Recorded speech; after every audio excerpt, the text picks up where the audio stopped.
Catching up with Sarah and Ginny, fueled by laughter and insights aplenty. Curiosity, connection, and learning that sticks. Real talk, real lives with practical tips. Welcome to Catching Up with Sarah and Ginny. Come on in. Welcome to another episode of Catching Up with Sarah and Ginny. Hello, Sarah. Hello, Ginny. How fabulous to be back again. To be back again. Well, I'm gonna start as we mean to go on. I'm gonna be focused, Sarah. I'm gonna tell you about my wow moment.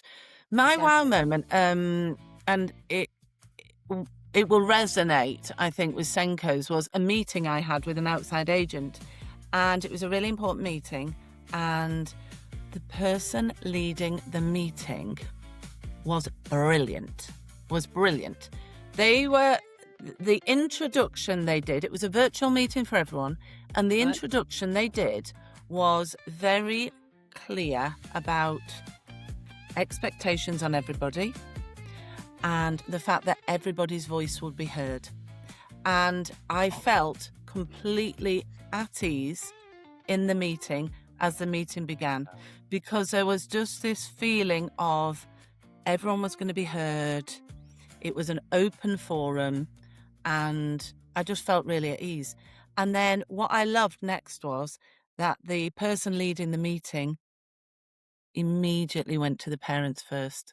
And that really, it meant so much to me as a professional that the parents' voice was the loudest voice to begin with. And also, they wanted to hear all the positives about the child. They were like, tell us about you. And they really cared. They genuinely cared about this child. And the conversation just flowed really well. And the parents were able to speak openly. And I listened. Until I was invited in. And there were a number of people in the meeting. And I just felt very calm. And it was a two-way dialogue between the outside agent and the parent. And I was able to listen in and learn. And then the conversation came to me, and I was asked specific questions. And it was just lovely, Sarah, because everyone was able to speak, and then another outside agent spoke, and then going to the end, the person leading the meeting went round to everybody again. Is there anything else you'd like to add? Is there anything that we've missed? It was in a specific timescale, but that person was a genius at managing the time. And it was just a wow moment, Sarah, because at the end of the meeting, everyone had been able to share the so many positives about this individual, and then also say, actually, I need you to know this. And everyone just kind of absorbed it and was like, okay, what can we do to work together to support this child? So it really was quite an amazing wow moment. And actually, I've taken so much from it as a Senko. I'm thinking, actually, when I have meetings, I can learn skills from that conversation. And I think, that's amazing. And even just listening to you then, you've made me think of something that Finton said recently about listening, and about the pair of us, Ginny, actually, with that, about how he felt that him and I, when we listen to answer, but actually you listen actively to be part of. And I think that's the real skill within that you were just saying there, about that structuring something with the intent of it not just being a question and answer, but it being an active participation, an active listening about that young person and about the best way forward. And it's so powerful when you see it done in that way, and everyone has a chance to contribute. I was just even thinking then about that when you have the, we used to have the talking stone or you used to have it so you each Yeah. held something when it was your turn. Yeah. How did they invite you to talk? Was it just said it was now your, was there a specific structured way Um, of? it was made very clear at the beginning of the meeting because Finn, because I'm not going to call him Finton anymore. I'm going to call him Finn No, because he likes to that's be when called he's in Finn. trouble. Yeah, Finn. Yeah, we'll be in trouble. He spoke about mood. Yeah, And as soon as I went into that virtual meeting, the mood was calm. yeah. The person leading the meeting was clear, but in a very calm and in a way that we all knew that we would be valued. So it was made very clear um, that we would all get to speak, we would all be given our turn, that nobody was to interrupt. But it was said in such a Really good. professional way and in such a caring way. I was like, okay. And it just my mood was right, okay. I will listen to understand, as you say. And then when it is my turn to speak, I will have internalized certain things. I didn't write any notes. I didn't honestly, it was a wow moment because normally I write loads of notes, but I was like, no, I'm just going to be Really. present. And Did so someone when it take notes? there was one person, yeah, Oh, there was one person taking notes. That's a whole other conversation about yeah, yeah. meetings and notes and who takes the notes. Um, but it was all clear, Sarah, and that's what I liked. So I wasn't, sometimes when you're in a meeting and you're like, I've Yeah, really yeah, got something yeah. I want to say. Yeah, yeah, yeah, I yeah. knew That you would get it. I would be given my Mm. opportunity to give my views and my opinions. So it took stress away because sometimes in meetings we Mm. can want to say our piece and we're like, am I and somebody can take over. There can be a Yeah, the yeah, yeah. I talk about always listen to the quiet voices. I had none of that. That was all taken away because it was thought through before the meeting began. And I think that's really, gosh, that is so powerful actually, Ginny, as Yeah. well. It is that Yeah. standing back and taking a moment to reflect. And you always say this, whenever I speak to you about other things, you're always like, who's going to be in the meeting? What's the purpose of the Mhm. meeting? Um, but also actually, how's it going to run? And I Mhm. really like that opportunity to reflect again and to remember, because the power of a meeting is that there's something achieved at the end of it. It's not just that everyone gets to have a whinge or everyone gets to have a say about something. It Mhm. is about, Mhm. particularly within education, because it is about a young person generally in the middle. And it's like, yeah, do we need to take all these notes? But actually, or do we just need to be really clear about the actions at the end? This is where we are. We don't want to reflect too much on what hasn't necessarily worked or how things have gone, but actually, like, what can we do? How can we move this forward? Um, so yeah, that Mhm. is so powerful. Yeah. I love Yeah. that, Yeah. Jenny. Yeah. Yeah. I Yeah. I think we should maybe from this devise a little catching up with Sarah and Ginny's meeting schedule ideas. Just like a little overview template type thing, because it Yeah. is that as well. Just that kind of, sometimes it's just that opportunity as well before a meeting to kind of circulate something. This is how it will run. Any thoughts about how you would, uh, you know? I do a whole talk about this, Sarah. I do a whole talk about the before, the Yeah. during, and the after a meeting. And I Mm. say the before is So maybe key. maybe we should do Yeah, yeah. Just on a, meetings. Yeah, a yeah, conversation about this yeah. because it it is so important. And thinking of maybe finding somebody who within this area actually that we could interview around this as well would be really good, or even just obviously with both of us. Mm. But no, I think that'd be really good. That'd be really good. So, kind of on that theme, thinking about kind of if send for a song, what would it be? Um, and again, it's thinking about the context of send and actually where we're going and what we're doing, within that. And I've talked in previous episodes about always getting the words wrong in songs. And this is one in particular that when I went to look at it, because it's one of my songs that it's Florence and the Machines, who I just love anyway. There's a couple of her songs that I really love. And I thought it was Dark Days Are Over, but it's Dog Days Are Over. So I was, Oh, okay. and I mean, I've been singing it for years.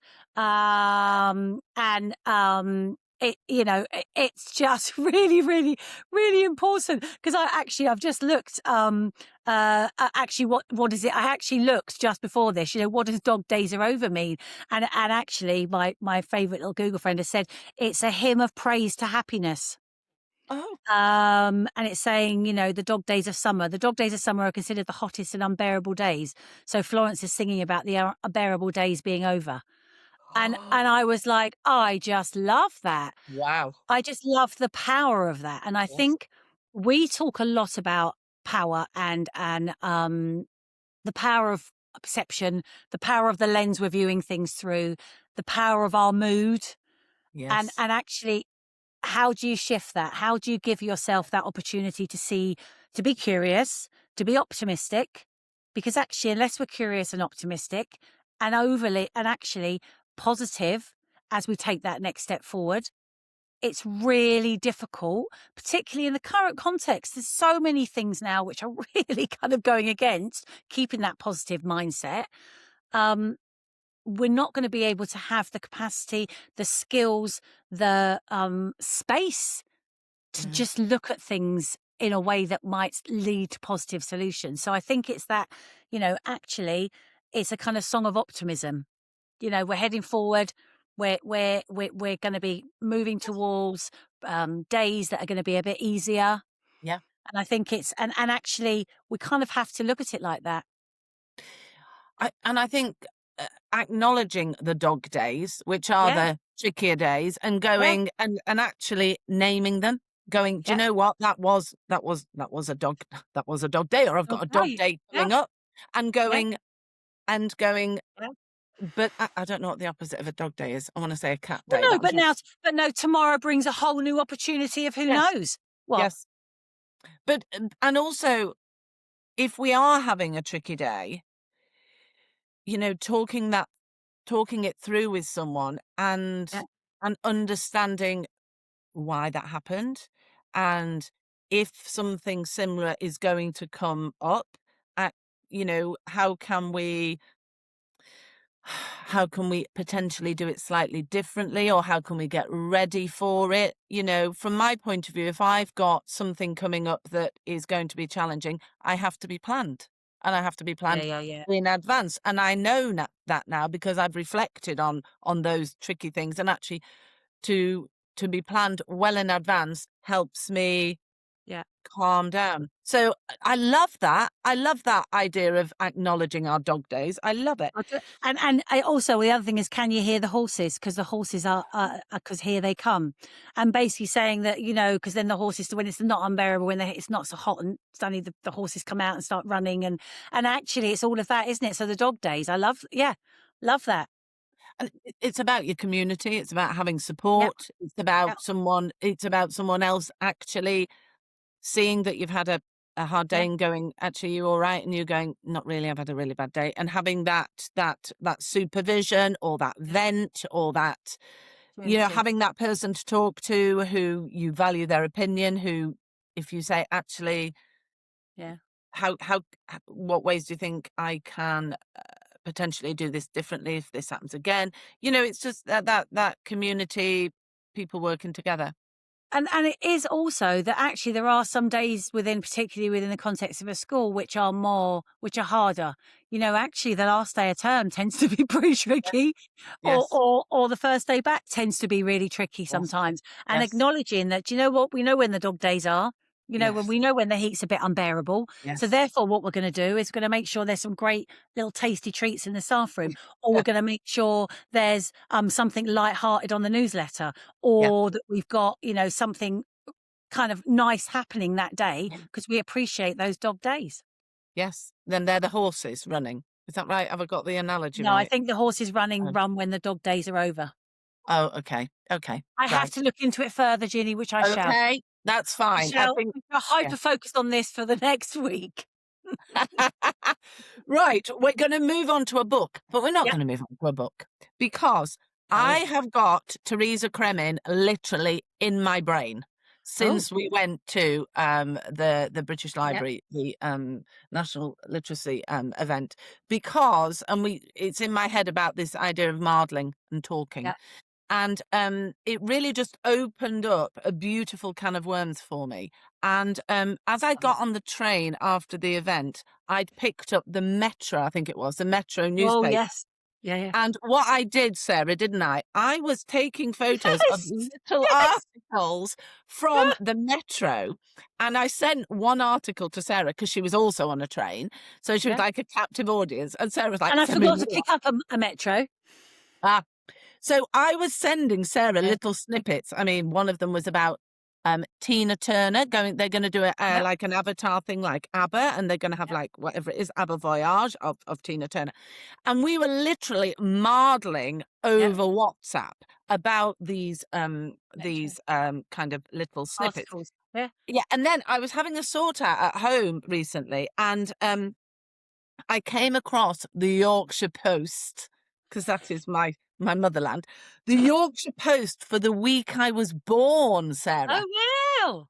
And so I was having a look, and it says like, is sterling still a key currency? Um, US in the red. Just and I was looking at it, looking back. Mini skirts on the docks cause a row, and I was just, I just, plug Heathrow into the tube system. I mean, obviously this is 55 years ago, but it just made me just once again look at little snippets, Yeah, yeah. and I can have conversations with people of my age about Mm. that because we're going back to 1970. But what a great model to Oh, to talk yeah. about that. Do you know what? I just had a thing then. What about because like maybe newspapers, but for children and young people, comics.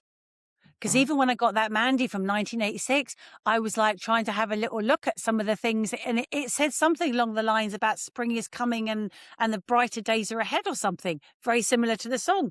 I Yeah, love that. I'm going to yeah. be looking now. I'm going to look for mine. I was born in Western Supermare, so I'm going to have a little look for my local paper. And this one, Anne Simpson looks at the latest ideas in belts in the fashion section. I'm just like, isn't this great? But then I also think it's really Yeah, fascinating because that's obviously when I was born. I would be really interested to look at the newspaper for when I'm 18, say, because yeah, to be honest, that might be yeah. more More relevant relevant in terms of to what was to me, happening. Yeah, to what was happening in my life. yeah. But this idea of magazines, newspapers, I Stories. mean, the Metro, it got us through a lot of our journey by me I sending know. you little Yeah, snippets. little snippet. Um, I said to yeah, you, I forgot to pick it up. Keep sending yeah, them. yeah, yeah. And I did. And I just think this connectivity, and I think that also goes Mm, to little items that we then share with our family, with our yeah. children. We find something that we can have that conversation about over the table when we're having a meal, just tapping Mm. into these little things that then become full-blown conversations. I just think it's great. Oh, I tell you what, you've just made me because since the National Literature Trust, which obviously has had an impact on both of us, because my son is into cooking and I'm trying to get him to read a bit more, and he's 10, and actually recipes. And so I Yeah. was like, I'm sure I've got lots of cookbooks somewhere. So, Mum, if you're listening to this, my mum, bless her, bought me cookbooks for every birthday, Christmas, everything since I was probably about 16. And I have so many cookbooks, and I just don't cook. And so I'm like, I'm sure I've got some books somewhere around this. And I found so many different ones. And actually, that opportunity to go, oh, look at this recipe. Oh, what do you think about this one? What about us cooking Yeah. this? Yeah. And it's just that interest in the way. And also, he was saying, oh, that's a bit tricky. That looks a bit hard. Or I've got a lovely book called The Simple Cookbook. And of Mhm. course, Nigella Lawson's got some lovely, quite simple things. But just again, that opportunity of how we present information in different ways and what's easier for that person to access and what's easier for this person to access. and just bringing a collection of things in like Yeah. that. And I think, that comes to reading for a real reason, Yes. and that, Yeah. and this idea, right, I'm doing that. What's it say, number 3? Can you just read? Right. What does number 3 say I need to do next? It's that, Yeah. it's once again that connection, reading, Yeah. reading to help someone. Yeah. But yeah, For a purpose. just, And just thinking then, because he didn't, the tablespoon, and I'm not going to say this now because it's another thing that will show how little I know about things, because it had something, the TP something anyway, and it had different ones. And my son was like, so what's that one mean? And I went, I think it's tablespoon, and I think that's teaspoon, and I think this is. So I spoke to my mum and she was like, oh, Sarah, please, come on. You're 55. Come on, this is what this one means. And it's really interesting as well around abbreviations then. So you start getting into a whole discussion around the way we use language. yeah, And, it was what night was it? A Wednesday after school, where we started to have a little bit of a modelling about the way that we give instructions in cookbooks and what we prefer. And yeah, you've got all of these conversations. I think great. Love it. there we go. There we go. Go forth and cook. Yeah. Yeah. Well, I'll kind of stick to some of the ones where you just get the stages of the recipes and then you have the little bags with the things in. Yeah. Yeah. Fab. I think Fab. that's best. Yeah. But yeah. Know our limitations. Know the things that we like to do. Yeah. Yes. Know the things that we Yes. like to do and the things Yes. and I think he's going to end up being a much better chef than I. Well, that's not very. Andy would always say that's not very difficult.